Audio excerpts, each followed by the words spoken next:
Ladies and gentlemen, welcome back to another episode of Devil's Den Hockey. So, we're going to jump right on into this one because we started a half an hour later than we were supposed to. So, tonight's game, the New Jersey Devils lose in a shootout to the Florida Panthers, losing 2-1 in the shootout. Now, we get a point. However, we're still trailing the Capitals, who are in the lead for the Metropolitan race. We're right behind them. I think we're about 5 or 6 points back. But again, Washington gets 2 points tonight. New Jersey gets 1. They advance their lead. So, let's talk about tonight's game. But before we do, I think it's important to get some context out of the way.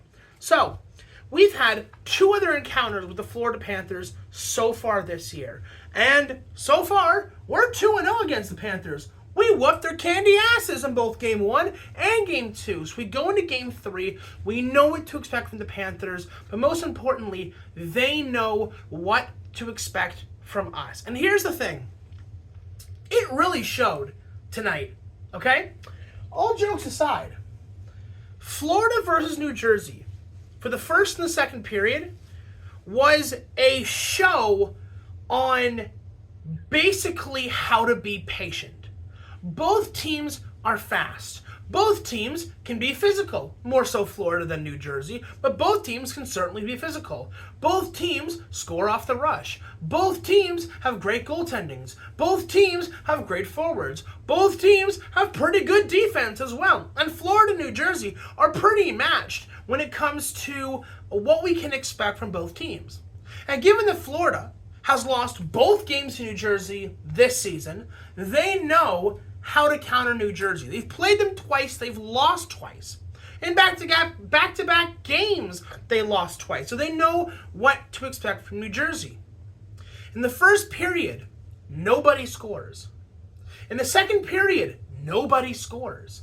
It goes 0-0 going into the third period. Both teams had opportunities to score. Both goaltenders played phenomenally tonight. Both Spencer Knight for the Panthers and Jacob Markstrom, who continues his, in my opinion, if Connor Hellebuck was not playing, the Vezina times Martin Brodeur with a splash of Luongo, clear Vezina head, Markstrom will be up for the Vezina, and there's no doubt in my mind that that would be the case. But I will give it to New Jersey. I felt like Florida throughout the first and the second period had, number one, had more shots. And number two, it felt like they spent more time in our defensive zone, their offensive zone, than we had in theirs. They were really good at being able to get in our end and stay there. But you know what? As much as Florida was able to get into our zone, I'll tell you this, New Jersey had more blocked shots than the Florida Panther for exactly that reason. But the defense and Markstrom held the line in period 1 and period 2, and hell, even period 3 they held the line while they were down, which was great.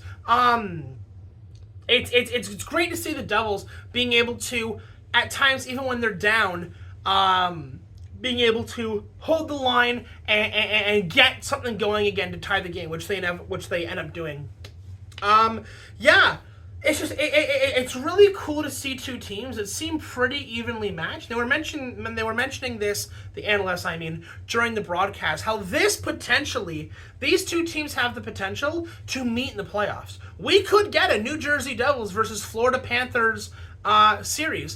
It would probably be in either the second round or the Eastern Conference Final. It's totally possible.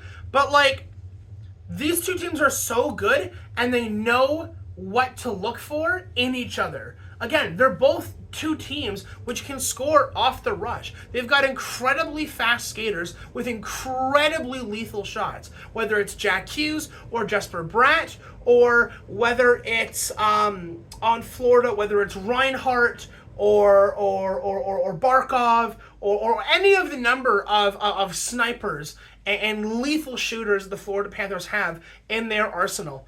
But yeah, first and second period, very much a hold. We're not going to get caught pinching. We're going to rush. We're going to pull back because we see the defense coming. We're going to wait. We're going to cycle. And it was very much back and forth the first 2 periods. However, the third period is where things start to get spicy. So, first and foremost, the Florida Panthers managed to score 41 seconds into the third period to take the 1-0 lead, and it was scored by none other than ex-Devil Jesper Boqvist. Because of course, why wouldn't it be an ex-Devil Jesper Boqvist? He gets his 10th goal of the game. But not to worry, because the New Jersey Devils see Jesper Boqvist score and raise him a captain. Nico scores in 2 minutes and 27 seconds into the third period. Oh, captain, my captain. Nico scores for his 20th goal of the year. You can't tell me he's not going to have at least 30 to 35 goals this year. Nico scores to make it 1-1. He gets the assists from Meyer and from Bastian. Now, the game is 1-1. In the third period, with about 17 and a half minutes to play. That's a lot of time for both teams who haven't really gotten much throughout most of the game. But instead of having a clean, easy, back and forth, hold, suspenseful hockey, what do we get? We get none other than the intolerable Tkachuk brothers rising from their... clean hockey doesn't seem to win us games. But you know what might? Dirty hockey. That's right. Tkachuk sees Hischier with the puck along the boards. Hischier goes to reach for it with his stick, doesn't even get to the puck. Tkachuk jumps up, leaves his feet, and nails Hischier on the ground. It wasn't a headshot, but it certainly is interference, and the refs agreed. Not only did they give him an interference penalty, but they also gave him a secondary penalty. I believe it was for roughing, but I'd have to take a look. Whether or not you agree or disagree, Tkachuk takes the game into his own hands and says, that guy who just tied the game, I'm going to send a message that you don't matter, and I'm not going to let you continue to play hockey in front of my guys to make us look bad. And Tkachuk sends a message. Here's the problem. Tkachuk didn't realize that this isn't the New Jersey from 3 years ago.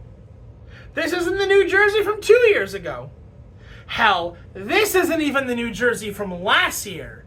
This is the New Jersey Devils, especially a Nico Hischier, who's not going to take that shit lying down. No, sir.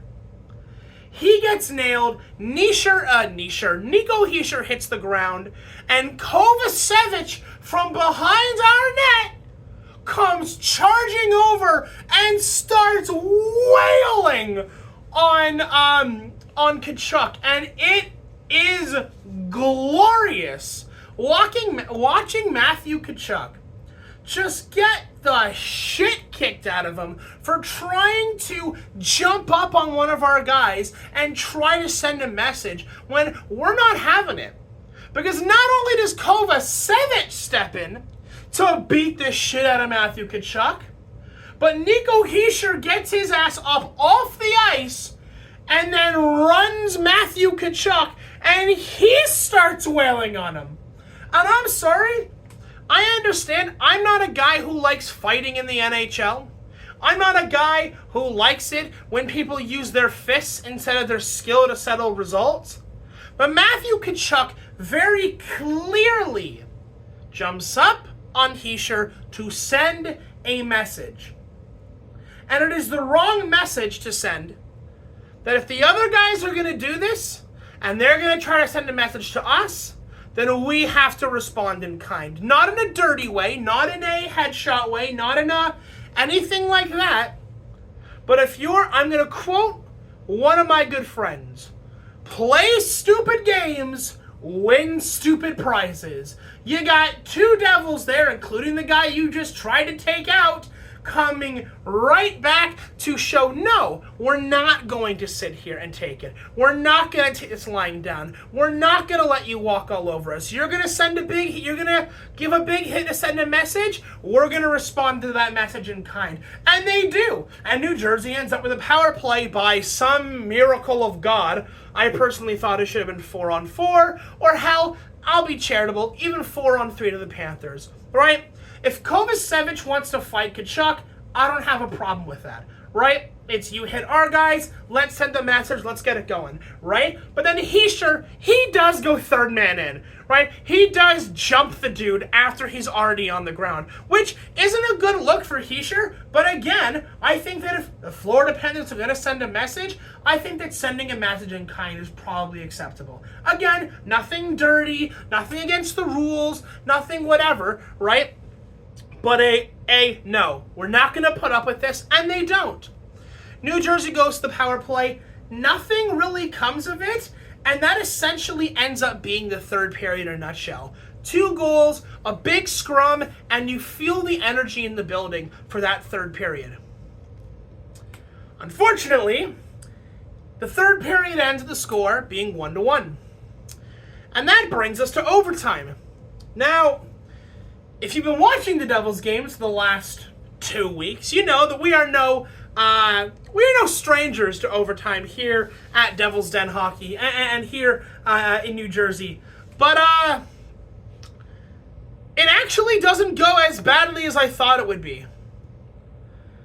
New Jersey Devils and the Florida Panthers do not score a single goal in overtime, and we go to a shootout. But before we move to shootout, there's a couple of things I want to talk about. Specifically, Jack Hughes in overtime and his continued efforts to cough up the puck in big moments where it matters that almost either A, lead to goals, B, go to breakaways, or C, go to 2-on-0s. Jack Hughes in the overtime is behind the net, and he's deciding, I'm going to make a play. And I go, great, take your time, do what you got to do. He passes it from behind the net, directly into the slot, and a Florida Panther picks the puck up and goes, hey, thanks, Jack, buddy. Thank you, buddy, I really appreciate it. And shoots it within like 15 feet of Markstrom. Keith has got to take Jack aside and be like, listen here, you little shit. We appreciate you scoring. We appreciate your assists. We appreciate your speed. We appreciate you trying to set stuff up. We appreciate you trying to put the team on your shoulders. But holy shit, get it together with these turnovers. Because guess what? Guess who led the Devils in giveaways tonight? It was Jack Hughes. Again. And again, you want to have turnovers, in the first period that don't really turn out to be anything. Like it's a harmless little, turns it over in the neutral zone and it's a 2-on-2 on the back. It's bad, but it's not as lethal. You're giving up a puck in the slot 10 feet from your goalie in overtime when you've done this like 3 or 4 times in the last 2 weeks. He's got to do better. He's got to learn better from this. He's got to have someone take him aside and go, dude, this cannot keep happening. Because we're so lucky that game did not end in overtime. Because Jack kept turning it over. And by the way, they didn't just get 2 shots from, they didn't just get 1 shot from that. They had 2. Because the first one that Jack gives up from behind the net goes out front. They take a shot. Markstrom makes a huge save to keep the game going. There's a rebound, and another Florida Panther dude who's just standing there with nobody near him takes a shot and it misses the net. That's 2 possible breakaways or 2 possible in the slot shots from the Florida Panthers in overtime. It can't keep happening. And I'm going to say it, I'll say this, and then I'll move on to the shootout. Jack Hughes might be the New Jersey Devils' biggest defensive liability, and at this point, it's not close. I would trust Dawson Mercer, or I would trust Curtis Lazar to make smarter defensive plays in our own end than Jack Hughes, arguably one of, if not the, face of the New Jersey Devils. I love Jack. I will continue to support Jack, but this turnover shit has to end. Because he does this in the wrong game, and it's going to cost us a series. It's going to cost us a playoff spot. You know, not this year, but I could see it happening, right? He's unironically starting to turn into the Jake Gardiner of the Toronto Maple Leafs, where in critical moments, he gives the puck up to have the dagger be right into the heart of his own team. He ends up being a defensive liability. And all I'm saying is, Keith's got to pull him aside and say, hey, knock this shit off. Anyways, let's move on to the shootout, because this is where the game concludes. So, I thought it was interesting that Keith decides to go with Paul Cotter, Jesper Bratt, and Jack Hughes. Bratt, Jack, completely understand. I completely get it. I would have gone Hischier, Bratt, and Hughes. Have the three guys that are like the most impactful guys on your roster. But Keith decides to go with Paul Cotter. And ironically, out of the three guys that we have out there, Cotter, Hughes, and Bratt, guess which one is the only one to score? I'll give you a hint. It wasn't Bratt, and it certainly wasn't Jack Hughes. It was Paul Cotter, who's got a nice pair of hands on him. He dekes out Spencer Knight and puts it in the back of the net. Florida goes down. They score their first shot.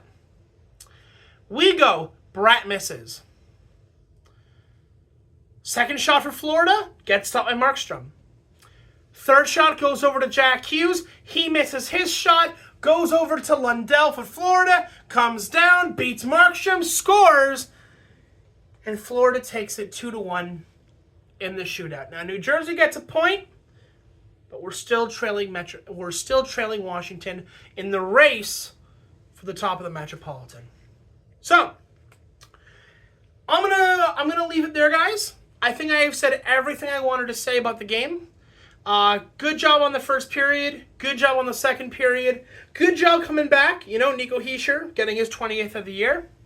We still have like just under 40 games to go, and Hischier's already got 20. This guy's getting 35 by the end of the year, and I'm calling it right now. You can hold me to this. I'm calling it now that he gets 35 by the end of the year. Would not shock me. Anyways, guys, that's going to be it for me, and I will talk to you in the next one. Adios.